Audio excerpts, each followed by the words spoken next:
Uniform acceleration के under trajectory कैसे होती है। तो यूनिफॉर्म एक्सीलरेशन के अंडर पार्टिकल का जो मोशन है वो ईदर स्ट्रेट लाइन ट्रैजेक्टरी में होगा और पैराबोलिक ट्रैजेक्टरी में होगा। ठीक है, कब कैसा मोशन होता है ज़रा वो समझते हैं। कि जैसे मान लो हमारे पास एक यूनिफॉर्म एक्सीलरेशन है आगे की तरफ, और इसमें मैं तुम्हें 4 सिनेरियो शो कर रहा हूँ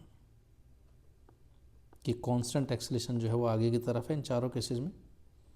और ज़रा पॉसिबिलिटी देखना क्या है कि अगर पार्टिकल को रिलीज कर दिया जाए तो उसके पास वेलोसिटी तो है नहीं, लेकिन ये जो एक्सीलरेशन है थोड़ी देर में अपनी ही डायरेक्शन में वेलोसिटी पैदा कर देगा और ये पार्टिकल बढ़ती हुई वेलोसिटी से इसी स्ट्रेट लाइन में आगे की तरफ मूव करता जाएगा। क्लियर। तो यहाँ स्ट्रेट लाइन मोशन होगा विद इंक्रीजिंग वेलोसिटी। दूसरा सिनेरियो इमेजिन करना कि एक्सीलरेशन फॉरवर्ड है और पार्टिकल को मैंने इनिशियल वेलोसिटी दे दी इस बार आगे की तरफ। तो इस बार क्या होगा, इनिशियल वेलोसिटी भी आगे है, एक्सीलरेशन भी आगे है, एक्सीलरेशन वेलोसिटी को सपोर्ट करेगा और पार्टिकल बढ़ती हुई वेलोसिटी से अगेन एक्सीलरेशन को फॉलो करते हुए सेम डायरेक्शन में चलता हुआ जाएगा। ठीक है, तो यहाँ पर भी स्ट्रेट लाइन ट्रैजेक्टरी होगी विद इंक्रीजिंग वेलोसिटी। ठीक है, अगर मान लो पार्टिकल को मैंने वेलोसिटी जो है वो बैकवर्ड डायरेक्शन में दे दी लेकिन एक्सीलरेशन आगे है, तो क्या करेगा हमारे पास यहाँ पे, तो पहले पार्टिकल अब यहाँ पे देखो अपन को पता होना चाहिए पार्टिकल जाता किधर है, वेलोसिटी की डायरेक्शन में या एक्सीलरेशन की डायरेक्शन में। ठीक है, तो पार्टिकल हमेशा वेलोसिटी की डायरेक्शन में जाएगा, तो एक्सीलरेशन क्या करेगा, वेलोसिटी को मोड़ के हमेशा अपनी डायरेक्शन में लाना चाहता है।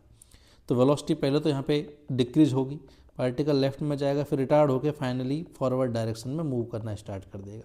तो यहाँ पर भी ट्रैजेक्टरी क्या होगी हमारे पास, स्ट्रेट लाइन होगी। वेलोसिटी पे अगर मैं कमेंट करूँ तो फर्स्ट डिक्रीज होगी देन इंक्रीज होगी। ठीक है, जीरो होने के बाद में। अगर मान लो वेलोसिटी को मैंने किसी एंगल पर ले लिया, मान लो मैंने इस डायरेक्शन में इनिशियल वेलोसिटी दे दी, अब क्या होगा, तो पार्टिकल जाएगा तो वेलोसिटी की डायरेक्शन में, लेकिन एक्सीलरेशन क्या करेगा, वेलोसिटी को इस तरीके से मोड़ेगा कि वो फाइनली वेलोसिटी की डायरेक्शन एक्सीलरेशन की डायरेक्शन में आना चाहेगी। तो ऐसे में ये जो ट्रैजेक्टरी होगी वो हमारे पास क्या होगी, वो प्रोजेक्टाइल होगी। क्लियर है। अब सवाल आता है हमारे पास कि क्या एक यूनिफॉर्म एक्सीलरेशन सर्कुलर मोशन करा सकता है या नहीं। तो ये जानने के लिए अगली वीडियो देखिएगा।